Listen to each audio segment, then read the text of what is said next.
নমস্কাৰ সকলোকে মই উন্নতি ভিডিঅ'লৈ আপোনালোকক স্বাগতম জনাইছোঁ। আজি স্কুললৈ আহিছোঁ যদিও চাওকচোন মানে ইউনিফৰ্মত নাই অহা।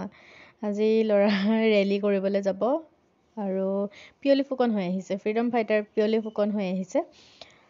মই চাওকচোন ধুতি চুটি ধুনীয়াকৈ পিন্ধাই দিলোঁ, কিন্তু পাগুৰিটো যে মই মাৰিবলৈ নাজানিলোঁ। আৰু ইয়াতে আহিছোঁ, সকলো আহিছে আৰু মই পাগুৰিটো মাৰিব নাজানিলোঁ যে, গতিকে মানে দাদাজনে জানে যিহেতু দাদাজনে মাৰি দিছে। আৰু আমি আহি পাই গ'লোহি ৰেলী ষ্টাৰ্ট হোৱা ঠাই।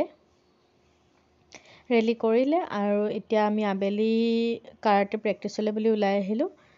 কাৰাটে প্ৰেক্টিচ সদায় কৰাই হয়, তথাপিও আজি মানে স্পেচিয়েল হয়, কাৰণ য'ত ৰেলী কৰিবলৈ গৈছিলে তাতে ৰাতি প্ৰগ্ৰাম আছে আৰু তাতে প্ৰগ্ৰামলৈ বুলি এতিয়া ওলাই আহিছোঁ। প্ৰগ্ৰাম পালোহি, কিন্তু মানুহ অহা নাই এতিয়ালৈকে। গতিকে ভাবিলোঁ ভিডিঅ'কণ কৰি লওঁ, ফটো দুকপিমান উঠি লওঁ। আৰু এতিয়া ফাইনেলি ষ্টাৰ্ট হৈছে প্ৰগ্ৰাম। বহুত ৰাতিলৈকে নাথাকোঁ আমি, ল'ৰাৰ প্ৰগ্ৰাম শেষ কৰি ঘৰলৈ যাম। এতিয়া ল'ৰা ষ্টেজত উঠিলে। ল'ৰা কাৰাটে কাটা কৰিব, আনন্দাই কাটা কৰিব আৰু কাটা কৰি আছে।